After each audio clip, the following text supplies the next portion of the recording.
Dear students, welcome back. Today I am going to deal with the another method of training, that is off-the-job methods. In the previous class we have discussed about on-the-job training method. What is the meaning of on-the-job? It is a training of employee while they are doing the job. ജോലി ചെയ്തുകൊണ്ടിരിക്കുമ്പോൾ തന്നെ training ലഭിക്കുന്നതിനെയാണ് നമ്മൾ ഏത് വാക്കുകൊണ്ട് അർത്ഥമാക്കുന്നത്? On the job training എന്ന വാക്കുകൊണ്ട് അർത്ഥമാക്കുന്നത്. But in the case of the job method, it refers to the training of employee before they doing the job, before they doing the task. ജോലി ചെയ്യാൻ പോകുന്നതിന് മുന്നേ തന്നെ, എന്ത് ജോലിയാണോ അവൻ ചെയ്യാൻ പോകുന്നത്, ഓക്കെ, അതിനു മുന്നേ തന്നെ അവന് ട്രെയിനിങ് ലഭിക്കുന്നതിനെയാണ് നമ്മൾ ഏത് വാക്കുകൊണ്ട് അർത്ഥമാക്കുന്നത്? ഓഫ് ദി ജോബ് മെത്തേഡ്സ് എന്ന വാക്കുകൊണ്ട് അർത്ഥമാക്കുന്നത്. ഓക്കെ, ഓൺ ദി ജോബിൽ നമ്മൾ പഠിച്ചു, അവൻ ജോലി ചെയ്തുകൊണ്ടിരിക്കുമ്പോൾ may be under the leadership of A supervisor or senior work, അല്ലേ, ഒരു സീനിയർ വർക്കറിൻ്റെയോ സൂപ്പർവൈസറോ ഒക്കെ കീഴിലാണ് അവൻ ജോലി ചെയ്തുകൊണ്ടിരിക്കുന്നത്. അപ്പോൾ ജോലി ചെയ്തുകൊണ്ട് തന്നെ പഠിക്കുകയാണ്.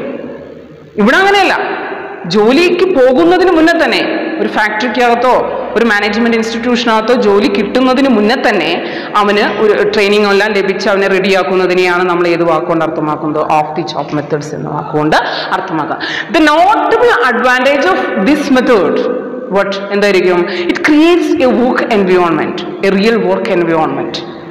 ഒരു യഥാർത്ഥ രീതിയിലുള്ള ഒരു വർക്ക് എൻവയോൺമെന്റ് ഉണ്ടാക്കുവാനും, ഓക്കെ, എന്ത് ജോലിയാണോ ഭാവിയിൽ ആ വ്യക്തി ചെയ്യാൻ പോകുന്നത് അതുപോലെയുള്ള ഒരു വർക്ക് എൻവയോൺമെന്റ്, ഒരു ജോലി പരിതസ്ഥിതി ഉണ്ടാക്കുവാനും വളരെ റിലാക്സ് ആയിട്ട് ജോലി ചെയ്യുവാനും പറ്റും എന്നുള്ളതാണ് ഇതിൻ്റെ ഏറ്റവും പ്രധാനപ്പെട്ട ഗുണം, അഡ്വാൻറ്റേജ്, അല്ലേ?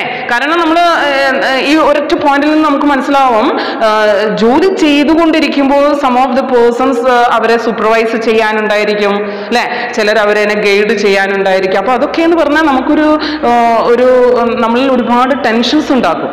ഇത് ശരിയാവോ എന്നുള്ള ടെൻഷൻസ് ഉണ്ടാക്കും. പക്ഷെ ഇവിടെ അങ്ങനെയല്ല. ഇവിടെ നമുക്ക് ഒരു യഥാർത്ഥ രീതിയിലുള്ള ഒരു വർക്ക് എൻവയോൺമെന്റ് അവിടെ ഉണ്ടാവുകയും ചെയ്യും. എന്നാൽ നമുക്കത് വളരെ വ്യക്തമായി മനസ്സിലാക്കാനുള്ള സമയം കിട്ടുകയും ചെയ്യും. ഓക്കെ, അങ്ങനെയുള്ള മെത്തേഡ്സിനെയാണ് നമ്മൾ ഏത് മെത്തേഡ്സ് എന്ന് പറഞ്ഞ വാക്കുകൊണ്ട് അർത്ഥമാക്കുന്നത്? ഓഫ് ദി ജോബ് മെത്തേഡ്സ് എന്ന വാക്കുകൊണ്ട് അർത്ഥമാക്കുന്നത്. ഇതിന്റെ ഏറ്റവും ഡ്രോബാക്ക് എന്ന് പറഞ്ഞാൽ നിങ്ങൾക്ക് തന്നെ അറിയാം, it's very expensive.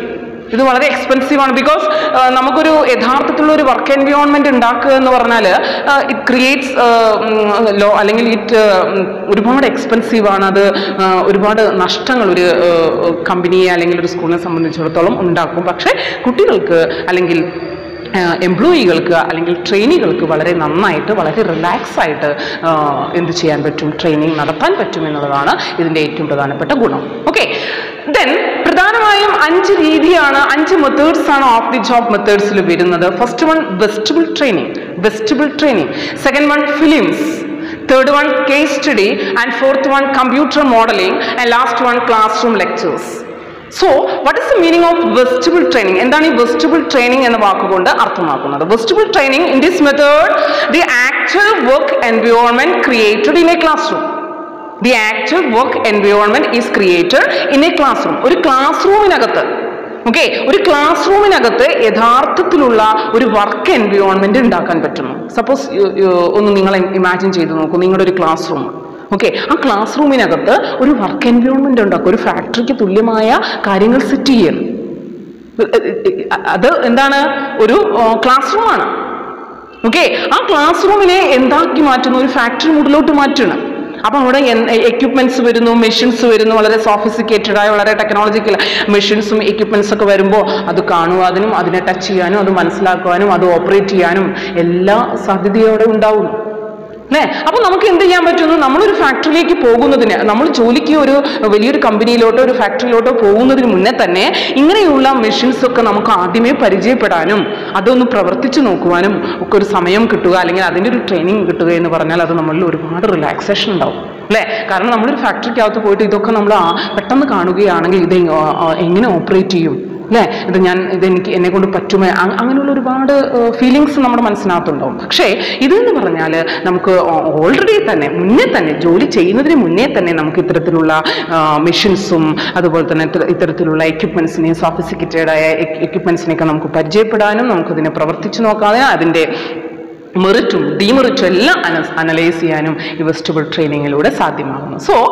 In this method actual work environment is created in a classroom. ഒരു ക്ലാസ് റൂമിനകത്ത് തന്നെ ഒരു വർക്ക് എൻവയോൺമെന്റ് ഉണ്ടാക്കുകയാണ്. Okay, the second method that is films. You know that films also helps to provide information. Some of the films also helps to provide some information, okay, and demonstrate skills that cannot be easily presented in lecture methods. നമുക്ക് lecture ചെയ്യാൻ പറ്റുന്നോ?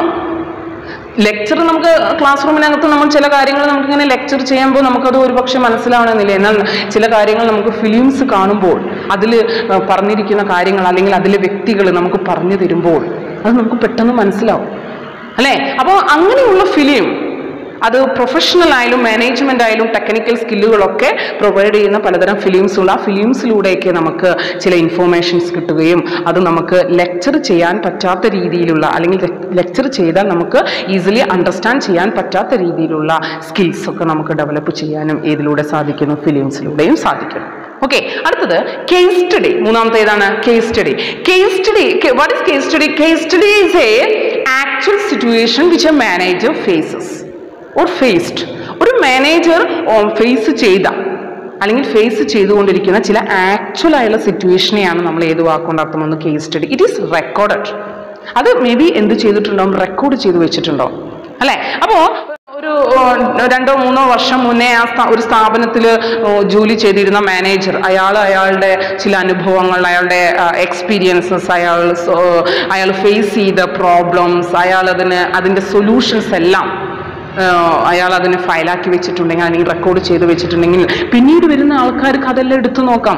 അപ്പോൾ അതൊരു training മെത്തേഡാണ്. Okay, കാരണം ഒരു manager, ഒരു GM, okay, ആ GM അയാൾ ഒരു ഓഫീസിനകത്ത് ജോലി ചെയ്യുന്ന സമയത്ത് അയാൾ ഫേസ് ചെയ്തിരുന്ന പല കാര്യങ്ങൾ, അതിന് അയാൾ കൊടുത്തിരുന്ന സൊല്യൂഷൻസ് എല്ലാം ഡോക്യുമെൻ്റായിട്ട് സൂക്ഷിച്ചു വെച്ചിട്ടുണ്ടെങ്കിൽ അത് സ്റ്റുഡൻസിനോ ഓക്കെ മറ്റുള്ളവർക്കോ ട്രെയിനിങ് പീരീഡിൽ എടുത്തു നോക്കുകയാണെങ്കിൽ അത് മനസ്സിലാക്കുകയാണെങ്കിൽ എന്ത് സംഭവിക്കും? ഇത്തരത്തിലുള്ള സിറ്റുവേഷൻസ് വരുമ്പോൾ ഇങ്ങനെയുള്ള മെഷേഴ്സ് ഉപയോഗിക്കാം, അല്ലേ, എന്നത് എന്ത് ചെയ്യാൻ പറ്റും? മനസ്സിലാക്കാൻ പറ്റും. അപ്പോൾ അത്തരത്തിലുള്ള ഈ ആക്ച്വൽ സിറ്റുവേഷനെ ഫേസ് ചെയ്ത ഓരോ മാനേജേഴ്സും അല്ലെങ്കിൽ ഓരോ ടെക്നീഷ്യൻസും ഫേസ് ചെയ്ത ആക്ച്വൽ സിറ്റുവേഷനെയാണ് നമ്മൾ എന്തുപയോഗിക്കുന്നത്? കേസ് സ്റ്റഡി എന്ന വാക്കുകൊണ്ട് അർത്ഥമാക്കുന്നത്. ഇത്തരത്തിലുള്ള കേസ് സ്റ്റഡി ഫർദർ പിന്നീട് വരുന്ന ഒരുപാട് സൊല്യൂഷൻസിന് വേണ്ടിയിട്ടോ അല്ലെങ്കിൽ റെഫറൻസിന് വേണ്ടിയിട്ടോ പിന്നീട് വരുന്ന വ്യക്തികൾക്ക് ട്രെയിനിങ് ആയിട്ട് ഉപയോഗിക്കാൻ പറ്റും. അപ്പോൾ അതൊരു ട്രെയിനിങ് മെത്തേഡ് അല്ലേ? ചില ആൾക്കാരുടെ അനുഭവങ്ങൾ അല്ലെങ്കിൽ അവരുടെ വിവരങ്ങളെല്ലാം നമ്മൾ ഉപയോഗിക്കുക എന്ന് പറഞ്ഞാൽ it's just like considered as A training. Okay, അതൊരു ട്രെയിനിങ് ആയിട്ട് നമുക്ക് കണക്കാക്കാം. Okay, and the fourth method is computer modelling. Computer modelling that means computer പ്രോഗ്രാമിൻ്റെ സഹായത്തോടു കൂടി, ഓക്കെ, കമ്പ്യൂട്ടറിൻ്റെ സഹായത്തോടു കൂടി അതുപോലെ തന്നെ കമ്പ്യൂട്ടർ ഇൻസ്ട്രക്ഷൻസിൻ്റെ സഹായത്തോടു കൂടി വ്യക്തികൾക്ക് ട്രെയിനിങ് കൊടുക്കുന്നതിനെയാണ് നമ്മൾ ഏത് വാക്കുകൊണ്ട് അർത്ഥമാക്കുന്നത്? കമ്പ്യൂട്ടർ മോഡലിംഗ് എന്ന കമ്പ്യൂട്ടർ പ്രോഗ്രാംസ് എന്ന വാക്കുകൊണ്ട് അർത്ഥമാക്കും. ഓക്കെ, അപ്പോൾ ഇവിടെ നമ്മൾക്ക് സഹായിക്കുന്നത് ഒരുപാട് പ്രഗത്ഭരായ ഒരുപാട് വ്യക്തികളുടെ ഓഡിയോ വിഷ്വൽ എയ്ഡ്സിലൂടെയൊക്കെ നമുക്ക് അല്ലെങ്കിൽ അവരുടെ ഒരുപാട് സജഷൻസ് ലോകത്തിൻ്റെ പല ഭാഗത്തുള്ള ട്രെയിനിയുടെയൊക്കെ അനുഭവങ്ങളെല്ലാം നമുക്ക് കമ്പ്യൂട്ടറിൻ്റെ സഹായത്തോടു കൂടി നമുക്ക് എന്ത് ചെയ്യാൻ, കാണുവാനും മനസ്സിലാക്കുവാനും ഒക്കെ സഹായിക്കും. Okay, and last point class room lectures അല്ലെങ്കിൽ കോൺഫറൻസസ് എന്ന് പറയും. ഓക്കെ, ക്ലാസ് റൂം ലെക്ചേഴ്സ് എന്ന് പറഞ്ഞാൽ നമ്മളൊക്കെ ഒരു ക്ലാസ് റൂമിൽ ഇരുന്ന് ഇങ്ങനെ വളരെ എഫിഷ്യൻ്റ് ആൻഡ് എഫക്റ്റീവ് ആൾക്കാർ വന്നിട്ട് ക്ലാസ് എടുക്കുന്നു, ട്രെയിനിങ് തരുന്നു, ദെൻ അവർ ഏത് ഉപയോഗിക്കുന്നു? ഓഡിയോ വിഷ്വൽ എയ്ഡ്സുകളെല്ലാം ഉപയോഗിക്കുന്നു. പ്രോജക്റ്റിൻ്റെയൊക്കെ സഹായത്തോടു കൂടി ഓഡിയോ വിഷ്വൽ ക്ലിപ്സ് ഉപയോഗിച്ചുകൊണ്ട് ട്രെയിനിങ് കൊടുക്കുന്നതിനെയാണ് നമ്മൾ ഏത് വാക്കുകൊണ്ട് അർത്ഥമാക്കുന്നത്? ക്ലാസ് റൂം ലെക്ചേഴ്സ് എന്ന വാക്കുകൊണ്ട് അർത്ഥമാക്കുന്നത്. ഓക്കെ, അപ്പോൾ ഇവിടെ നമ്മൾ പ്രധാന പ്രധാനമായ 5 പറഞ്ഞു. വെസ്റ്റിബിൾ ട്രെയിനിങ് എന്ന് പറഞ്ഞാൽ അതൊരു ക്ലാസ് റൂമിനെ ഒരു ഫാക്ടറി മൂഡിലോട്ടോ അല്ലെങ്കിൽ ഒരു വർക്ക് എൻവയോൺമെന്റിലോട്ടോ മാറ്റുകയാണ് അല്ലെ. ഫിലിംസ് എന്ന് പറഞ്ഞാൽ ചില സ്കില്ലുകൾ നമുക്ക് ഏതിലൂടെ കാണാൻ പറ്റും, ചില ഫിലിംസിലൂടെ കാണാൻ പറ്റും. അപ്പോൾ അത് നമുക്ക് മനസ്സിലാക്കാനും പ്രാവർത്തികമാക്കാനും പറ്റും. കേസ് സ്റ്റഡി എന്ന് പറഞ്ഞാൽ ഓൾറെഡി മാനേജേഴ്സ് ഫേസ് ചെയ്ത കാര്യം റെക്കോർഡ് ചെയ്ത് വെച്ചതാണ്, അത് നമ്മൾ പിന്നീട് ഉപയോഗിക്കുന്നതാണ് അല്ലെ. കമ്പ്യൂട്ടർ പ്രോഗ്രാമിന്റെ സഹായത്തോടു കൂടി ട്രെയിനിങ് ലഭിക്കുന്നതിനെയാണ് നമ്മൾ കമ്പ്യൂട്ടർ മോഡലിംഗ് എന്ന് പറയുന്നത്. And last one class room lectures ആണ്. ക്ലാസ് റൂം ലെക്ചേഴ്സ് എന്ന് പറഞ്ഞാൽ ഓഡിയോ വിഷ്വൽ എയ്ഡ്സിന്റെ സഹായത്തോടു കൂടി ഒരു ലെക്ചർ മെത്തേഡ് ഉപയോഗിച്ചുകൊണ്ട് വളരെ എഫിഷ്യൻ്റ് ആയ ആൾക്കാർ ക്ലാസ് എടുക്കുന്നതിനെയാണ് നമ്മൾ ഏത് പറയുന്നത്, ക്ലാസ് റൂം ലെക്ചേഴ്സ് എന്ന് പറയുന്നത്. So this is the main concept included in off the job methods.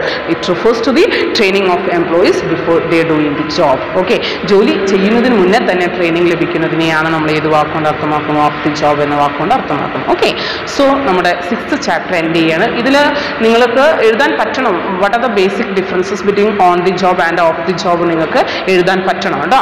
Okay, അപ്പോൾ ഓൺ ദി ജോബ് എടുത്തു കഴിഞ്ഞു, ഓഫ് ദി ജോബ് എടുത്തു കഴിഞ്ഞു, നന്നായിട്ട് വീഡിയോ വാച്ച് ചെയ്യാം. Okay, thank you.